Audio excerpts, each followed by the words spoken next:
প্রচুর জঙ্গল একেবারে, এখানে তো নামাই যেত না, সব জঙ্গল কাটা হয়েছে।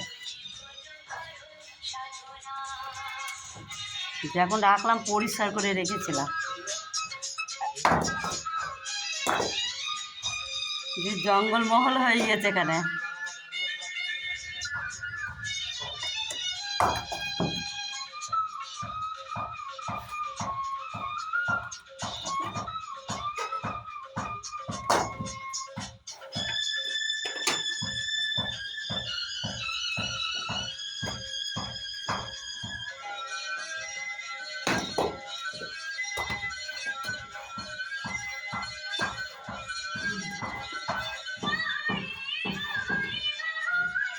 সিমেন্টগুলো ইট থেকে ছাড়িয়ে নিলে ভালো হতো। কি দেরি হয়ে যাচ্ছে।